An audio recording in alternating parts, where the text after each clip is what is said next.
What's a five-letter word for type of bread? The old man said, looking up from his crossword and nudging his wife, who was trying to read. Toast, toast? That's not a type of bread. That's, what do you call it? I mean like rye. I turned my head, yawning, to face a teenage girl, looking up from her cell phone to scoff at the old couple. Seated close to her was a middle-aged man listening to his earbuds. Try wheat, the old woman finally said. Wheat, that's it. Wait, it has to end with an E, babe. White, the man with the earbuds said from across the quiet chapel. There we go, the old man said. Thank you, young man. The man with the earbuds nodded at the old stranger. Then, as if on cue, a door swung open to reveal a young woman in a white gown of sorts. Brooke Thomason, she called out. After a moment, the teenage girl stood up, still staring intently at her phone, and walked toward the woman, following her into the back room. I wonder what this is all about, the woman sitting down the pew across from me said. I tried to ignore her, perhaps seeming a bit rude, but I really didn't like whenever people elicited small talk from me. I just wanted to complete the study and go home with my $400. God, was this what my life had come to? Buying scratch-offs from the gas station and sitting around for hours waiting to complete studies from community colleges? At least this one seemed legit. The so-called scientists had lab coats on. That's more than I could say for most of these amateur surveys. However, the whole renting out a church thing brought the credibility down a tad. Sorry, this is my first time, Dash, the woman continued, snapping me from nearly drooling over my jeans. That's okay. I'm kinda used to this, I muttered. Well, what do they usually ask you? The typical, I said. What's your name? What's your sex? How would you describe your eating habits? Are you a defensive driver? Do you smoke e-cigarettes? Are you allergic to peanuts, Dash? Peanuts? The woman interrupted. Yeah, one of these was a peanut butter taste test. I said, I got lucky that time. The door swung open again. In walked the same woman coated in white. That's me, the woman said a bit too excitedly, standing up. Wish me luck. I popped an apathetic thumbs up toward her as I crossed my arms, watching her escape into the back room. A five-letter word for car accident, the old man said, breaking the silence. I don't know, dear, his wife said, barely lifting her head from the pages in her book. The old man, looking up, focused his eyes on me. You got any good ideas? He said. If I did, I wouldn't be here. The old man chuckled and laughed. The door swung open again. Spencer Bell, the woman in white said. Finally, I stood up, nodded at the old man, and followed the woman through the door. Thank you, I replied to the woman, following her at the hip. We appreciate you taking time from your busy schedule to participate in our study. Well, I chuckled, I appreciate the $400. We stopped before a white door. She looked right at me. They'll give you the funds as soon as you complete the study. Do enjoy yourself, Mr. Bell. Thank you, I said, walking through the door. Inside, my eyes immediately adjusted to the darkness. The room was far dimmer than the brightly lit sanctuary, dressed in moody lighting and a large table. Behind it, a man in a lab coat was smiling up at me. Behind him was a set of monitors, wheeled into the church on some kind of cart. The man stood, extending a warm hand toward me. Welcome. You must be Mr. Bell. That's what they call me, I slyly said. And they call me Dr. Fredrickson. I'll be conducting the study today. We both sat. I looked the man up and down. I could tell he was doing the same. So, what's this all about? I asked. Just a study we're conducting on cognitive dissonance. Does this study cater to English speakers, too? I joked. Forgive my jargon. Contradiction. We're studying contradiction within the human mind. Oh, believe me it is. But first, just some routine formalities. Spencer Edward Bell, correct? 32 years young, I replied. Have you ever been convicted of a crime? Neither do I, he winked, leaning back. Well, he clapped. I'll make this as short and sweet as possible. There are 4 sections to this study: verbal, auditory, visual, and tactile. In each section, you'll be presented with a choice: Though as you'll see in a moment, not all choices are black and white. The hardest ones are often gray. Sounds simple enough. The man nodded back, leaning forward eagerly and opening a manila folder atop a clipboard, setting some papers onto it. He looked up at me with a click of a pen. When you do this as long as I have, you don't really need the papers. More of those formalities, I suppose. On a scale from 1 to 5, 1 being not likely and 5 being highly likely, how likely are you to steal food? He nodded as he jotted my response. On that same scale, how likely are you to steal food if you were starving? I paused longer this time for. Again, he wrote down what I said. How likely are you to cheat within a relationship? 1, I said. He nodded as he scribbled. How likely are you to cheat if your significant other did it first? How likely are you to kill a child? Is 0 an option? I nervously joked. He wrote it down. He wasn't smiling. How likely are you to kill a child if they were about to be tortured? I didn't answer, opting to swallow a thick mouthful of spit.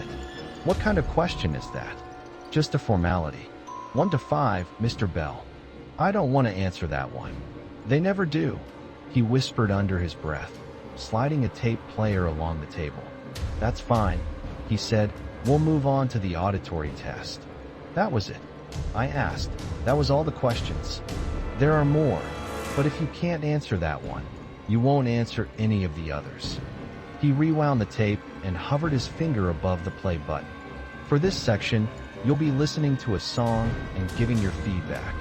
I nodded in a hesitant approval, and he pressed play. The song opened with the strum of a chord. Think you're lovin', baby, and all you do is crying. Can you feel? Are those feelings real? Look at your game, girl. Look at your game, girl dash. He stopped the tape and looked up at me with a raised brow. It's I began, certainly a song. He's got a good voice, I guess. From 1 to 5, how much did you enjoy the song? That was Charlie Manson. Charles Manson. You know who that is, don't you? I nodded, now with a sour look wiped on my face. Given that new information, from 1 to 5, how do you now enjoy the song? I stared blankly for a moment at the man, expecting an answer. The man nodded, reaching again into the folder, retrieving a picture and sliding it toward me. Is this the visual test? I asked. Take a look at the image. What do you see, Mr. Bell? I looked down. The image was that of a smiling child, looking at the camera person. I see a happy kid, I shrugged. Good. You're not blind. He throatily laughed. How's it making you feel? The man nodded and jotted what I said. Is this the part where you're going to tell me the kid's actually Ted Bundy? I joked. You're very perceptive. Close, he said. Jeffrey Dahmer. I lowered my head in an ironic shake. Now, how do you feel about the image? 1. I muttered, speaking before he belched out his question. Do you see how, sometimes, we're conflicted on how we feel? Like, maybe guilt is tugging at our heartstrings? Maybe we avoid how we truly feel? Maybe we rationalize quote-unquote bad behaviors? It's cognitive dissonance, Mr. Bell Dash. Can we get on to the last test, Doctor? I interrupted, feeling slightly uncomfortable at this point. The tactile test, our favorite exercise. The man clicked his tongue, simultaneously switching the monitors on, which caused him to disappear into the bright light of the booting screens. In this test, you'll be required to, yet again, make one of those difficult, conflicting choices. You understand, Mr. Bell? I nodded, my eyes squinting against the harsh light. Good, he said, typing something into the computer. After but a moment, a video cut into view, a black and white video of a woman doing the laundry in her living room. It was dark outside, and the woman was alone. Can't say I've seen this one, I baldly said. You couldn't have, he said. It's live. I stared, horrified, at the unassuming woman, unknowing she was being watched by me through her own security cameras. Some security, I thought. The doctor turned, looking from the monitor to me, glaring at me. He beamed. Let's cut the bullshit, Spencer. I froze, glancing from him to the woman folding her laundry, then back to him. What bullshit? I said. He shook his head, clicking an ironic click of his tongue. You lied to me.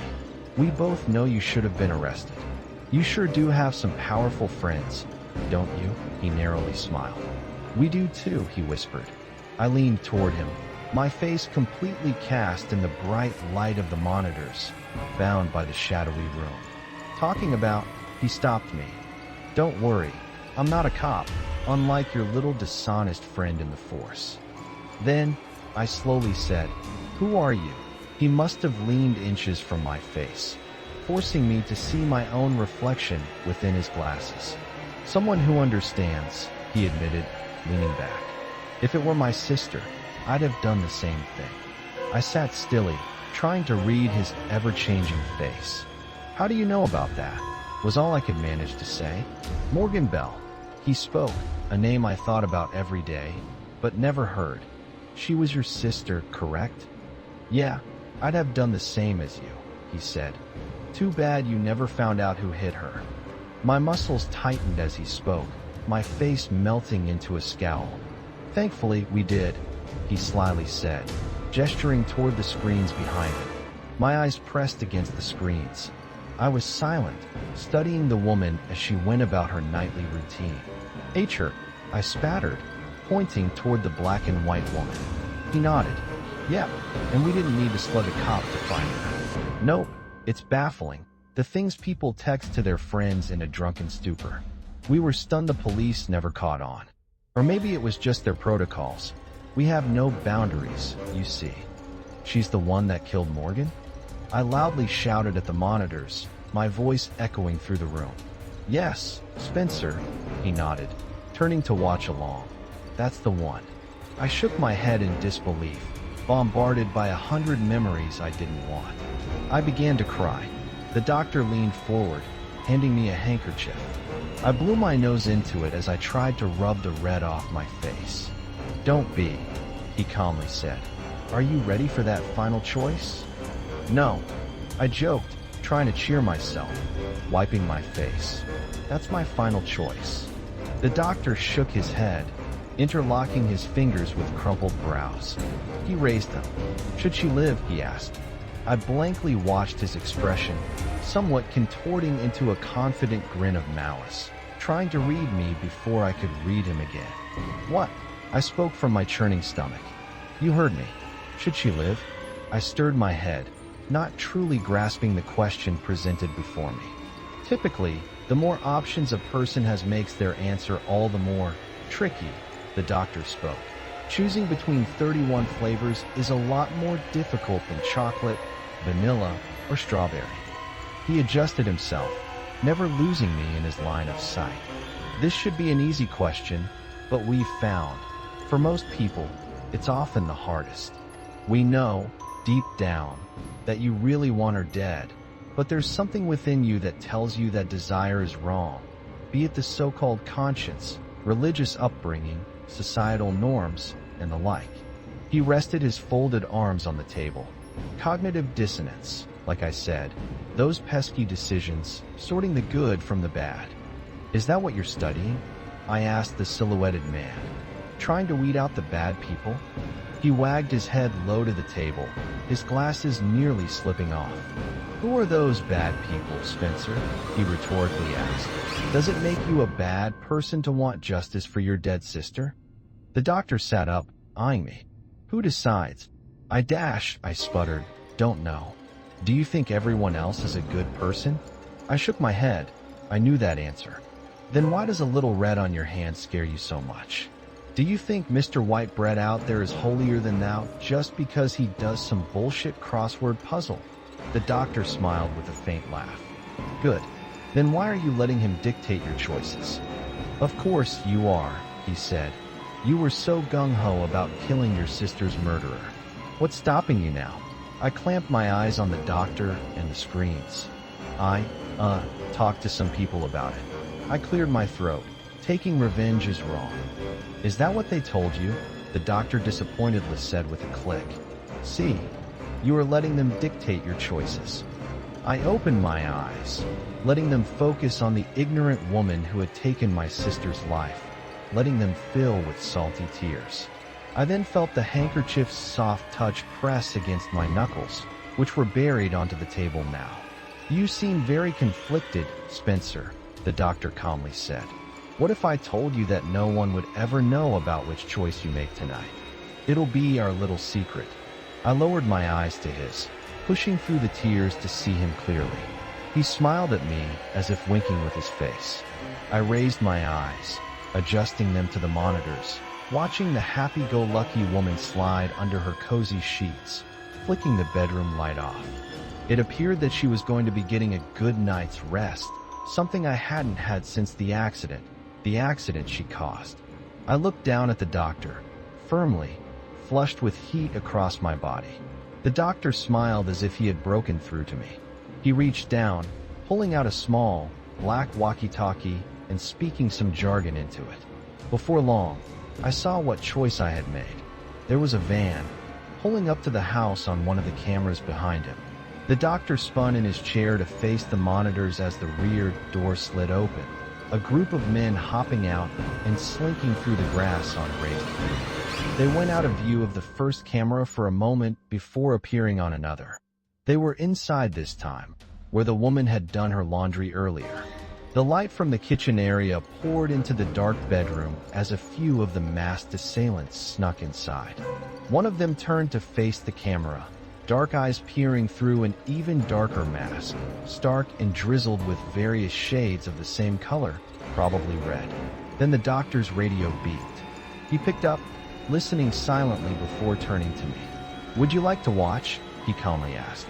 I looked at the screen, the masked man staring back at me.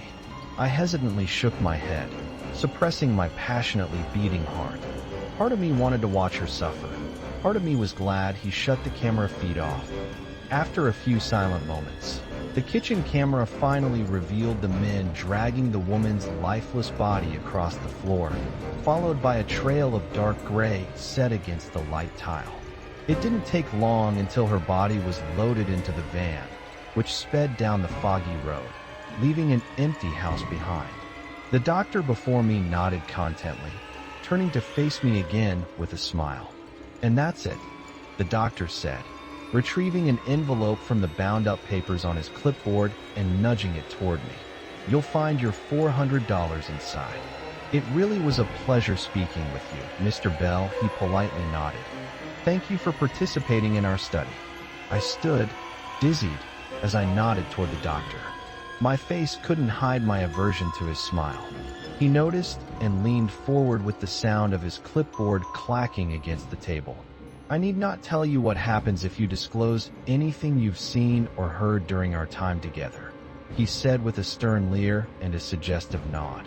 "Remember that history of yours, Spencer." "Because we do."